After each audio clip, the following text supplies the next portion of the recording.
Empires, Age of Discovery, our thoughts. Fenny Rob over here, Evil Jeff over there.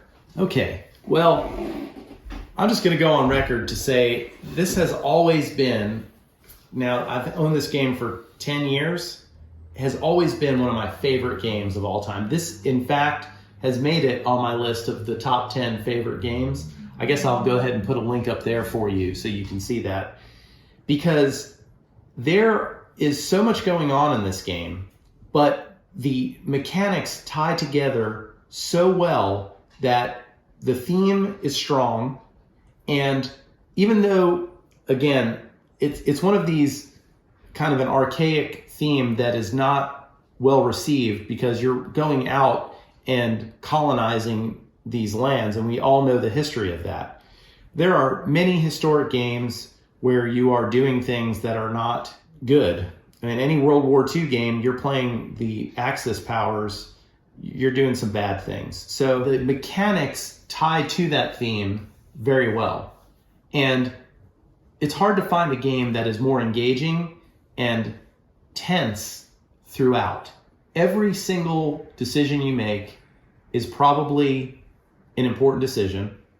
Without fail, it's almost impossible to do something in this game that doesn't cost you somewhere else, right? I mean, if you're spending your workers and you, gosh, I could go here now and be the first one to buy something, but I'm not sure I'll have enough money.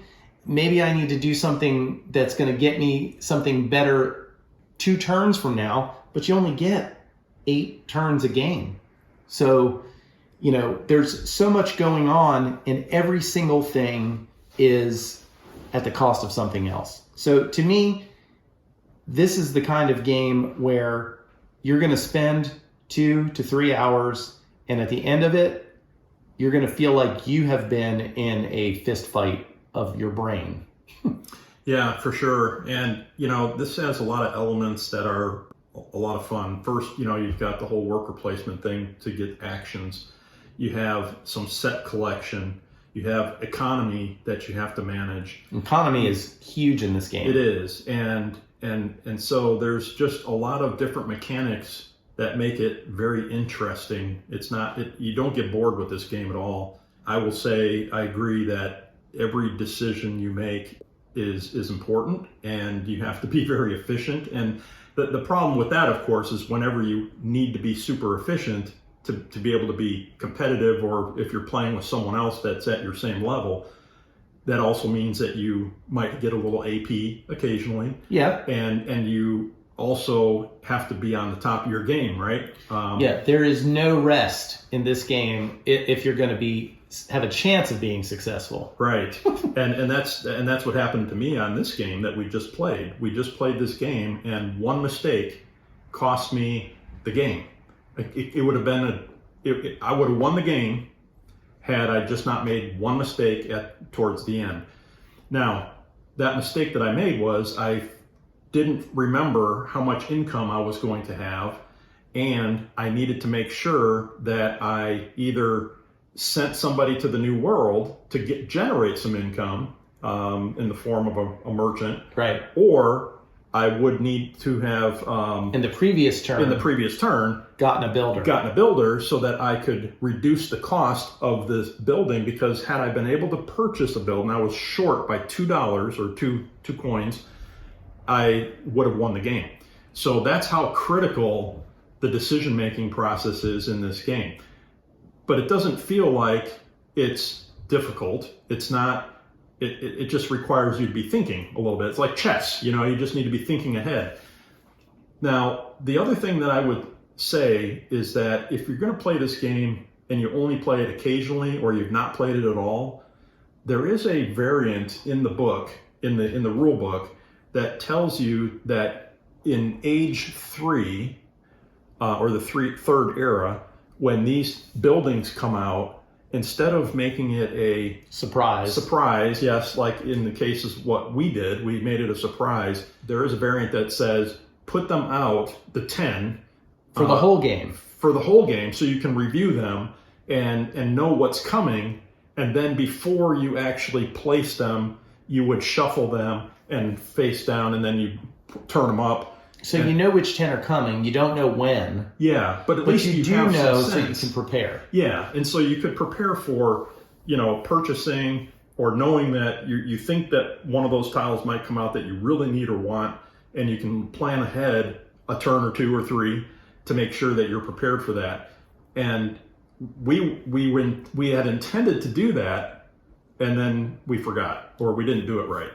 So it was a surprise for us. Well, I want to talk about that at some point, about the luck element in the game. And I'm hearing you say that when we first talked about doing that, we actually meant to do that. Yeah. But we forgot. And so when we got to the third age, it was too late. We went and put them out. But I wonder if even knowing what is coming out is going to enhance the enjoyment of the game, because I do think what's going to end up possibly happening is you're going to have to make choices relating to those. And while it seems like you're more in control because you know what's coming, I fear that the tension will be even more because you're trying to plan for something that may actually still not happen enough time to help you. Yeah, right. And it's almost like a red herring for you to be chasing when you don't know whether or not you've made other decisions that would have been more efficient. Well, The unknown is in this game everywhere. It's under the discovery tiles. But here's- It's in the trade goods that come out. it is. There's lots of ways you can generate points. But because I've only played this I think 3 or 4 times. You've actually played it. couple times, yeah. But again, it's so infrequent Right. that I don't remember what tiles there are. No, what I would suggest, though, is that and so I instead- didn't realize there were so many end of game scoring points that came out that I could have and should have maybe been prepared for. I'm with you. But what I think is the possibly better alternative is to go ahead and look at all the tiles Yeah. ahead of the game and remind yourself Yes, what is out there, and then the luck. and then not worry about Right. trying to plan for third era, because you might be out of the game by then. Yeah. In our experience, when we've played, and especially this last time we played, because we actually did play a few rounds of this not too long ago. We just didn't make it to the third age when we played it last time. We stopped. You may be needing to get something now in age 1 or age 2 that doesn't matter what's happening here, and you might be blowing it there. In our game, the difference between winning and losing, as you said, was one choice. However, I'm not sure both of us knowing that there were what tiles were coming out at the end of the game would have affected that. It might have actually made it harder to win because we both would have known what was going on in that situation. So we would have acted differently. Well, I do agree that maybe not having them set out throughout the entire game, Because you're going to keep checking them and trying to remember Yeah. enough. This merchant ship, whoever gets the merchant ship now, that might be worth 4 points. But I do agree that just taking a few moments to review the tiles before you start the game would be a good way to do it. Because that way at least you know, like, oh, there are a lot of these kinds of points that could come out at the end of the game, so I need to make sure that I'm building the right engine to ensure that I can capitalize on that. I'm with you on that. Otherwise, is there anything else that you dislike about this game? No, I don't think so. And the one thing that we should probably mention too is that we did not play with is some of the aggressive tiles. 1 free merchant ship.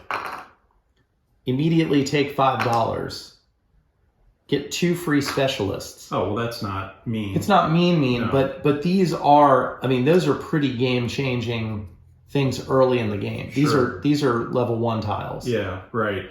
So no, there's really not. There's so much going on with the economy side and the decisions on whether you're going to build additional or train additional specialists.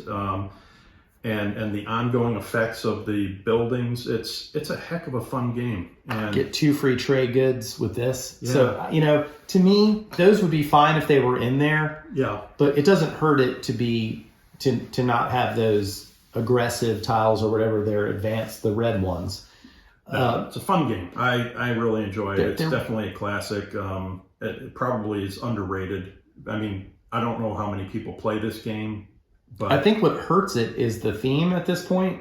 yeah, But now there's a different version called Galactic Rebellion that sort of takes this and puts it in a generic space setting, but it does inject more luck into the game, and it can be brutal. I have played it 2 or 3 times, and I actually really enjoy it, and I think you would enjoy it too. Mm-hmm. But it is more of a popcorn kind of game because the odds of winning against the Empire, because we're all competing against the Empire in that game, and we're also competing against each other to be like the last. It reminded me of Monty Python, the People's Front of Judea People's Front. It's like we're fighting these big baddies, and we're ending up beating each other to death, and with the potential of losing the entire game to luck out of a bag.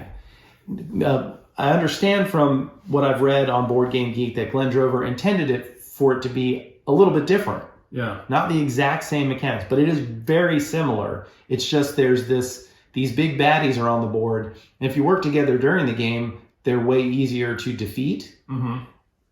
But if you don't defeat them, they attack everybody in the area at the end of the game. Yeah. So all these victory point clusters may end up being 0 for everybody. yeah, So it increases the necessity to keep your goods and everything, because at the end of the game, it might be a total wipeout Right. for area control. And so a lot of people were losing their minds over that because, well, this game doesn't really have that much in it. yeah. But that game added that in. To me, it's 6 of one, half dozen of the other. But the theme is a little bit less abrasive. Yeah, so for me, I mean, I guess when I play a game like this, and I understand there are people out there that look at this and say this is an evil period in time, and of course throughout the history of mankind, there's plenty of that Right. to point to. But when I play this game, I mean, Well, I you're don't just put thinking about getting more guys there than me. Yeah, That's what you're thinking about. Yeah. And I get that. And that is how I also look at it that way. Yeah, I'm playing it as a game. I'm not playing it as, I mean, this could just as easily be space, and these could be planets, and Or plants. yeah, whatever. And so to me, it's really just the mechanics of the game. And I understand the theme is offensive to some people, but for me, I look at it just from a game aspect. The mechanics, I think, are, again, this is one of my favorite all-time games. You have worker placement, you have set collection, you have a super tight economy, and you do inject and area control. And area control, yeah. And they're all working together. Then you have this exploration where you're going out and you're flipping these tiles over and hoping you've spent just the amount of resources to get it, but not too many, right? Yeah, right. So there's such a great marriage of a lot of things that we like, and they all come together so perfectly in this game that, again, I really do not have a single problem with it. Even the luck involved, and we've talked about this in other games, anything that has a historical type context or any kind of war type feel to it with area control, you almost have to add in a little bit of luck. There's no dice rolling in this game at all. Luck comes in from what comes out, what trade goods. You know what's possible, and you can plan accordingly, but you don't know exactly. You're mitigating strategic problems that might develop during the game, and so that you have your overall strategy, but you definitely need a tactical approach in taking what's the most optimal thing. That's right. Over the course of the game. Yeah, I don't see that as a big luck factor. I mean, it's... Well, the buildings actually make it so each game is different. We're both at the same mercy of what comes out. So, and player counts, I thought I wouldn't like this game as much at 2 players, But I'm telling you, after the game we just played, for sure, I would play this at 2 players all day long. Yeah. Galactic Rebellion, same thing. Great at 2 players, but it's a totally different experience because with more players, the spaces, even though some of them, like the colonist, the dock gets bigger, they fill up way too fast. And there's a lot of competition in a great player game. And this plays, I think, up to 5 players. Yeah, it does. So when we've played it, I've played it with 5, I think one time. I've definitely played it with 4. And it is still so much fun, but it is a different kind of game. Yeah. Same things you're doing, but everything is so much tighter. But then also the battles here, you might be able to sneak in and get a couple points here, a couple points there. Right. In the 2-player game, you can kind of see, well, Jeff's got all the points. Mm-hmm. But man, all the player counts. To me, this is about as perfect a game as you can get. It's at least a 9 out of 10 for me. It's at least a 9 out of 10 for me. So, yeah, I would probably give it, for me, it's probably, 8, 8.5, something like that. It's definitely up there as at the top of the list. But there are some other games I think that I like a little bit more. But those, it's a very short list. This is right up there at the very top for sure. This game has a lot of good tension at two-player count even. Yeah. We were just, I could see it in you, and I know in me it was very tense as to what should I do next. And do I clip 2 points off of you here at the expense of getting 3 points? Because I know that if I let you keep getting more guys here, should I let a plague happen? Right. Even though it's going to hurt me too? Yeah. I agree with you there. So great game. I suggest if you haven't played it, get it and play it. You'll love it. It's been out so long that there's lots of bling available if you want to upgrade the game. You can get different you can get colors that didn't come with the original game, little extra mats. Eagle Gryphon does a really good job of, once a game's been out, they let you buy some of the components just by themselves. So I invested in some extra player aids so that in the 2-player game, you actually could keep them both out if you want. In more players, everybody's got one. Right. So, I really love this game. I highly recommend checking out. If you were ever in doubt about it, if you thought, is this a game? If you're already thinking about if this is a game you might like, odds are you're wasting time not owning it. So, how's that for an endorsement? 2 thumbs up for us. Great job. Thank you for watching. Please like this video, subscribe to the channel, and watch all of our playthroughs on this game. There will be a list of them here at the end of this video.